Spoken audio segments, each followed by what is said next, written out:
This is your Thursday Daily Delivery. I'm Michael Rand. Hope you guys are having a good day today. Got a great show coming up for you. Got a lot to talk about. Sarah McLellan covers the Minnesota Wild for the Star Tribune. Will join me here in a little while to talk about the draft. Tonight is the NHL draft first round.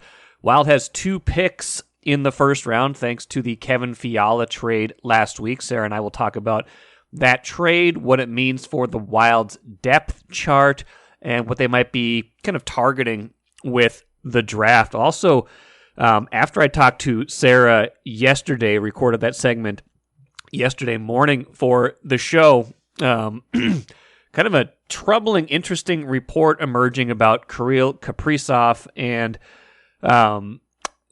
his status and what's going on in Russia right now. I'll explain that in a little while as well, but something to monitor this offseason for sure. Got to talk Twins.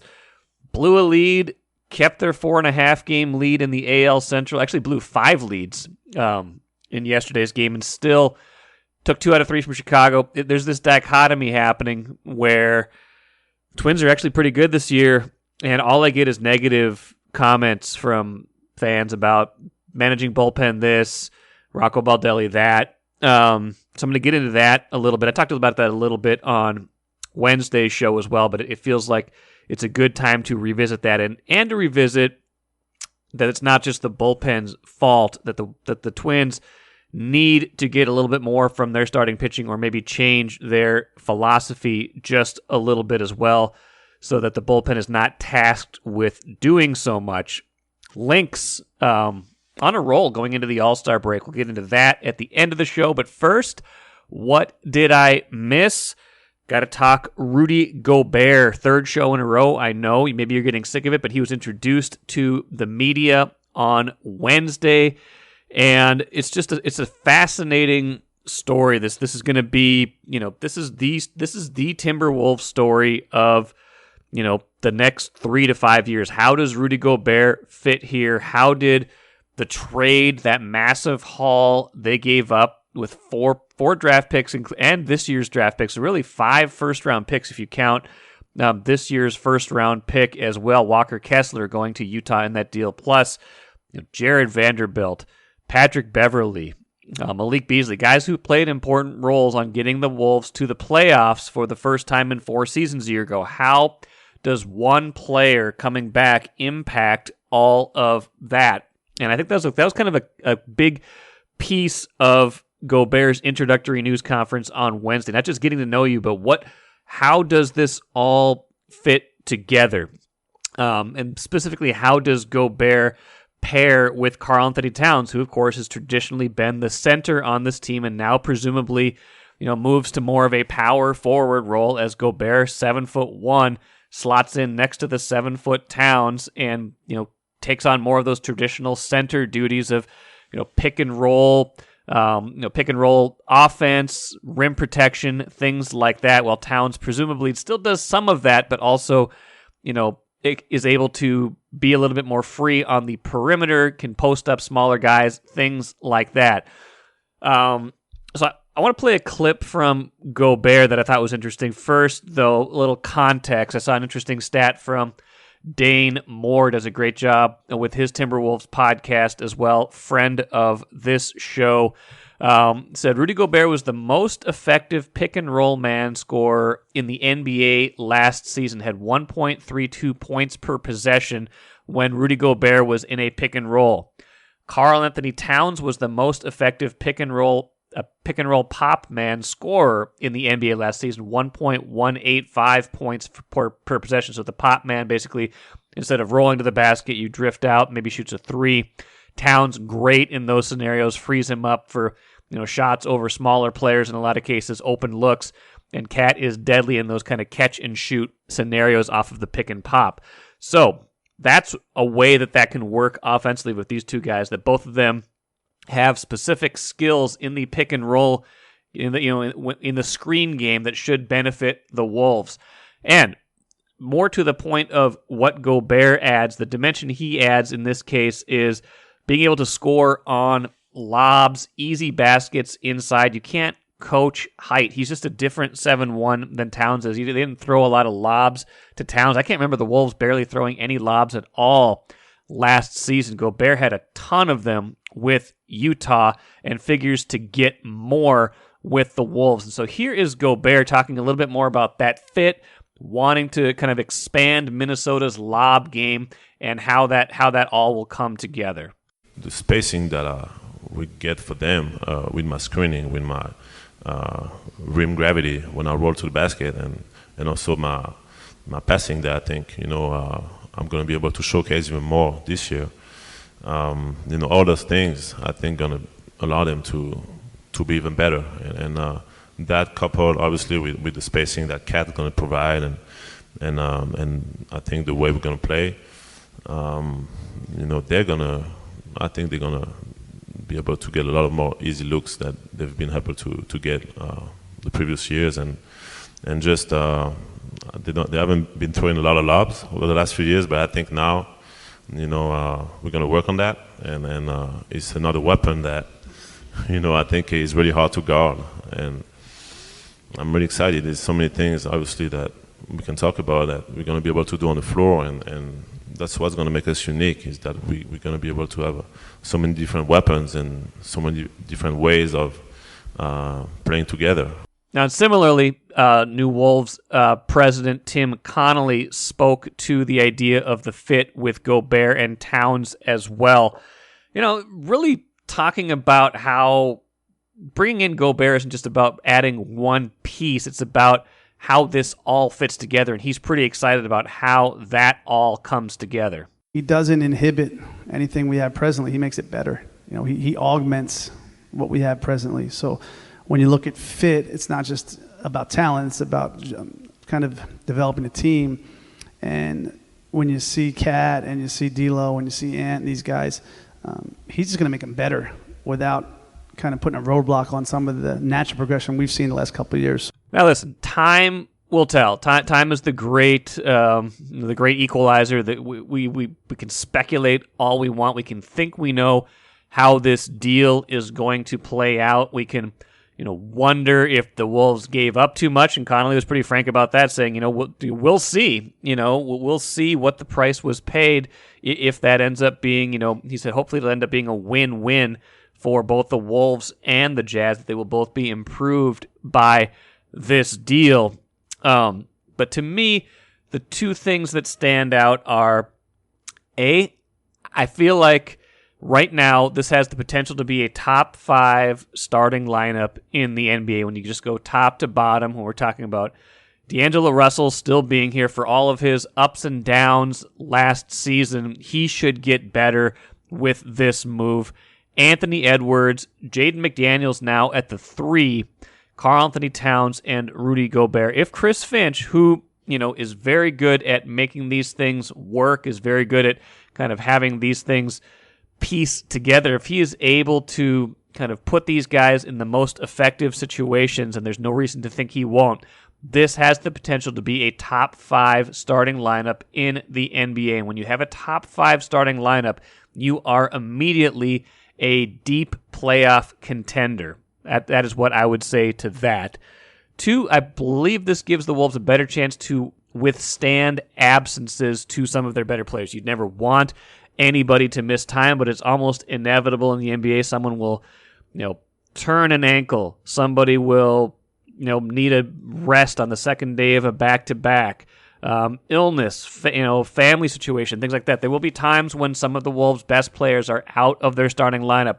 Having one more all-NBA caliber player in the mix gives them a much better chance to withstand that than they had in previous years. And how many Wolves seasons have been torpedoed by one injury? I don't think their season will be torpedoed by one injury anymore. But again, time will tell with all of this. That is the nature of the business. That is the nature of the game. But I don't think you could look at his introductory news conference, at Gobert's introductory news conference, and come away anything other than optimistic about how this all will fit together. MGM Wine & Spirits is the choice for savings, service, and a great selection of spirits, pre-mixed cocktails, wines, and of course, ice-cold beers and hard seltzers. With over 30 locations throughout the Twin Cities and beyond, there's an MGM near you. Head to mgmwineandspirits.com to find a convenient location in your area. Get social. Follow MGM on Facebook and Instagram for all the latest news and trends. Make great moments with MGM Wine and Spirits, your locally owned and operated choice for over 50 years. Save time, save money. Shop MGM. Happy to be joined on Daily Delivery today by Sarah McLellan, covers the Wild, of course, for the Star Tribune. Sarah, I think the last time we talked, it was maybe kind of right into the off season. We were kind of gearing up for the start of, what this off season could bring for the Wild. And the biggest thing on the docket was a potential Kevin Fiala resolution, which seemed like it was going to be a trade, which did happen last week. I want to get into that with you. And I also want to get forward a little bit because the draft starts Thursday night. You will be there. And the Wild has 2 first-round picks in that draft, one of them courtesy of that Kevin Fiala trade that we're going to talk about. So interesting there. Obviously, draft picks don't usually help right away, but there is, it's an organizational depth kind of thing. And as we, think about the future and what these next 3 to 5 years will hold, those will be important pieces of it. But Sarah, before we get to that, the Kevin Fiala trade, from, judging from, kind of the standpoint of, we kind of knew they had to do this, or we're going to be in a position where unless they traded 2 or 3 other guys, like Bill Guerin said, they were going to have to make this move to be financially viable with the salary cap. How do you think they came out in this deal? It was a return, I think, that really obviously made sense for the state of this franchise, even though Kevin Fiala was a bona fide roster top 6 winger for this team. Getting back that caliber of player just didn't make sense. It wasn't in the cards. This was a return that pretty much had to center around futures, prospect, a pick, to make sense because of the money situation. This was a reality, obviously indicative of the team being in a salary cap crunch.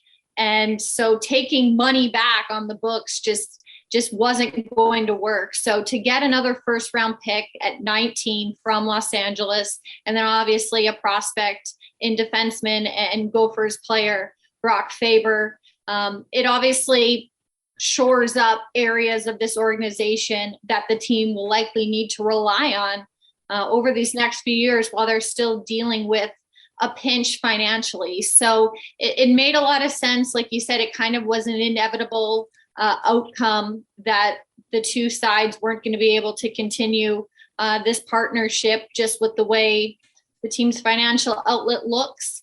And Fiala, obviously looking at the contract that he received from the Kings, clearly it was a price tag that the Wild simply couldn't afford.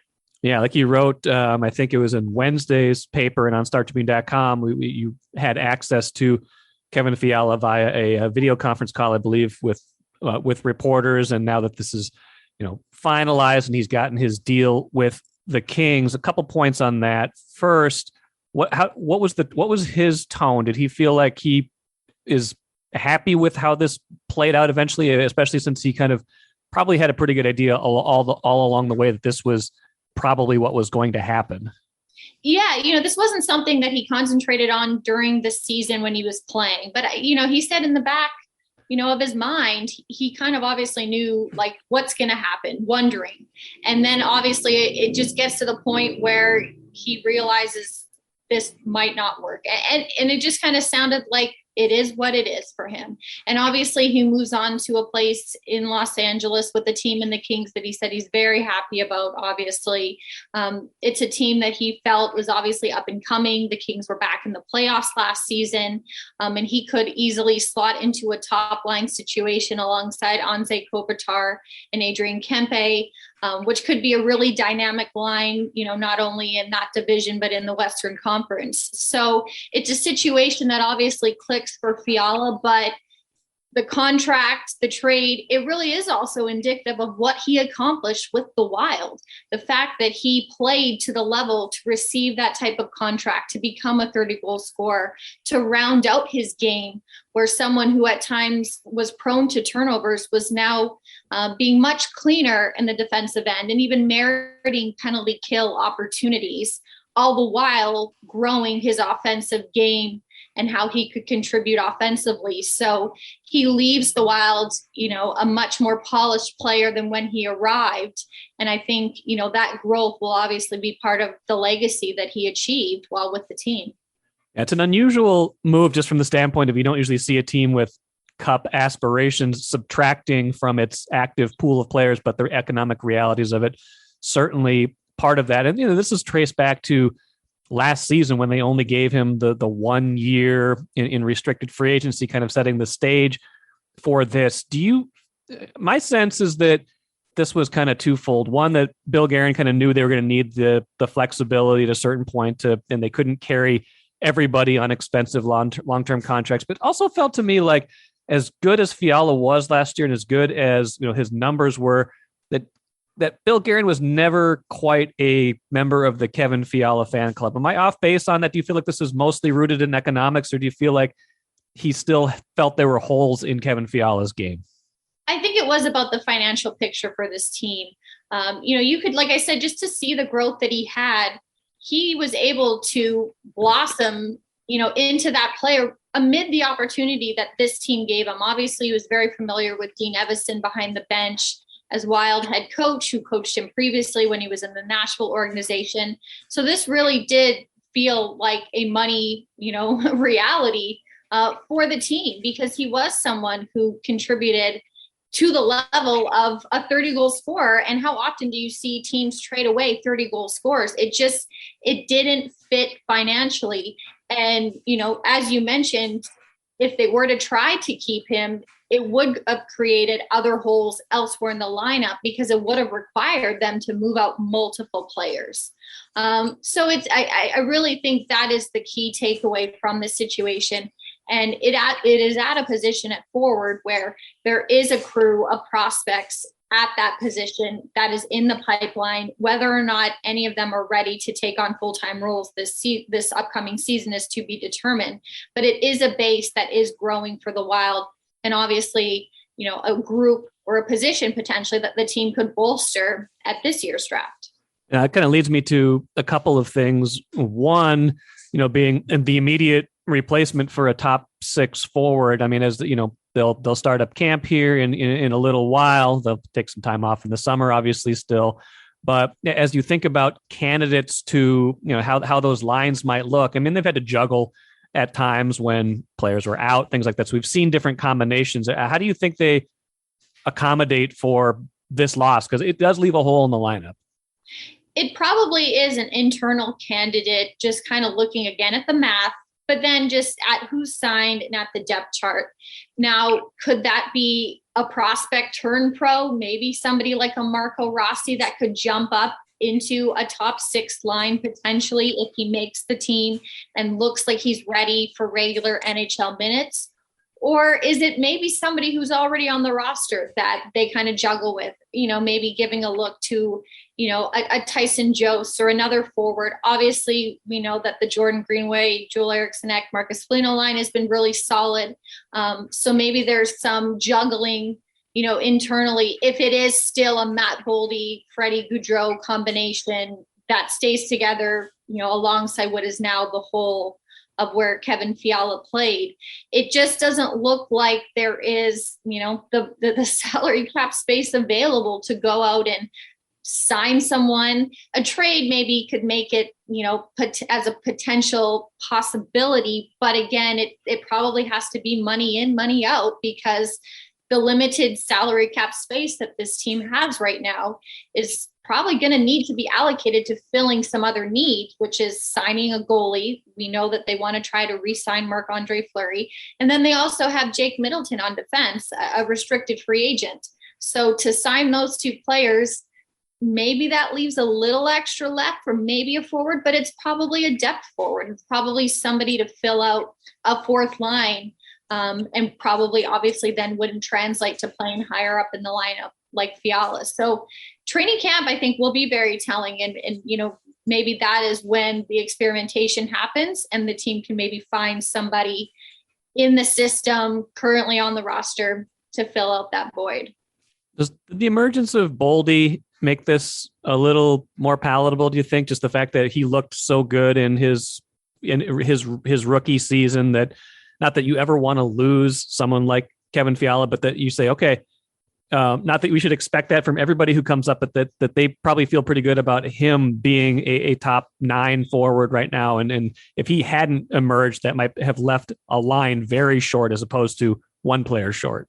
I think so. And not just, I guess you could look at it in one realm that like, well, he and Fiala had such good chemistry. Now you're going to miss that maybe that spark. But on the flip side, I think you could also look at it as, who else might be able to click now with Matt Boldy? Those two work so well together. Who else might benefit from playing alongside Matt Boldy? Because obviously the chemistry that Fiala developed with Boldy really coincided also with his game taking off in the second half of the season. So you're right. I think that's a really important factor to point out, is that the emergence of Matt Boldy not only maybe helps pick up some of the slack offensively, but maybe it opens the door for somebody else to, get that burst. And, those two can maybe find some chemistry a la Boldy and Fiala. And again, maybe help pick up some of that production. Let's move our attention to the draft. The Wild, courtesy of that Fiala trade, like I said, now have the number 19 pick from Los Angeles, in addition to their own pick, which I believe is 24th. So they've got, 2 picks in the bottom, the second half of the first round, but still good value to be had there, opportunities to move around the board. I'm sure if Bill Guerin wants to do that, speculating on who might get chosen at 19 and 24 is kind of a fool's errand, because anything can happen with those first 18 picks. You don't really know who will be available. That said, do they have organizational depth needs, things they might be trying to address here, or certain types of players, certain characteristics that they might be looking for at these spots? It's an organizational philosophy to draft the best player available. And that's nothing new. That's very obviously a popular belief around the league. But just looking at this draft class, especially in the first round, you can kind of see what that could entail.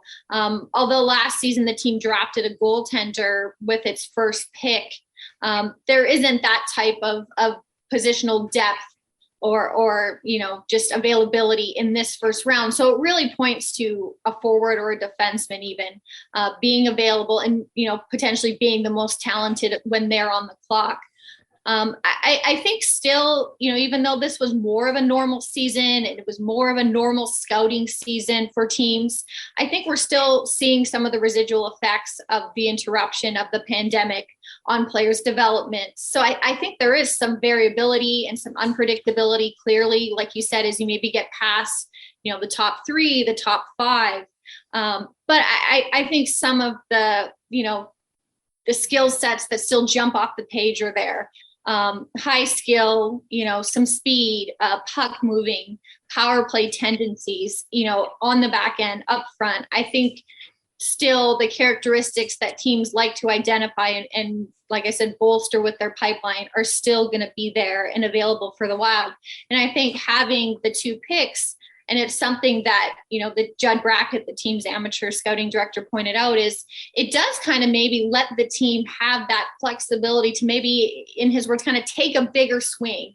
And, having these picks and having 8 overall going into the draft, maybe there is that opportunity there to tap into that, like I said, predictability and maybe, the difference of opinion on players that have just maybe had different developments because not everyone has maybe played the same amount of games with the interruption to their seasons. So I think, though, again, it's best player available, it's talent.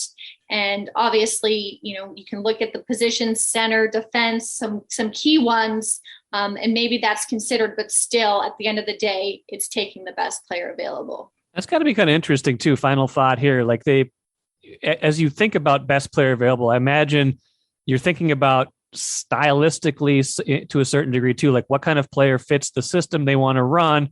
But at the same time, you don't know if that system is going to be the same when these guys are ready. So it's probably a little bit of, trying to forecast. Everything about the draft is forecasting the future, but I imagine they get kind of not trapped, but kind of the thinking in that has got to be kind of complicated when you're trying to say, well, this guy plays the way we want to play. But is that the way the league is going to be in 3 years? I wonder how they kind of navigate that thing, that piece of it. And what could be a roster need right now in 2022 may not be a roster need in 2025 when, say, a player is potentially ready to make the jump to the NHL. So it really is tough to predict. And I think that's why scouts and teams fall back on this best player available, identifying the traits that have the best projection to translate just to the pro game, to the NHL, because so much can change. Rosters can evolve. Like I said, a team lacking in center depth today might not be in a year or two. And so it's a constant evolution. And I think, again, that's why it goes back to just honing in on and identifying the traits and the characteristics, the skill, the speed, skating ability, hockey IQ is a big one as well. Just that headiness and awareness to be able to eventually one day play at this level. Well, it'll all start to unfold Thursday. Sarah will be there. Read her coverage. Star Tribune, startribune.com. Appreciate it, Sarah. We'll talk soon. Take care. Good stuff from Sarah. But like I said at the beginning of the show, a kind of postscript to our conversation. This all happened after I talked to Sarah. Maybe just as they're trying to prepare for the draft tonight, this story emerging from Russia, a Russian newspaper reporting Wednesday. I'm reading from Sarah's story.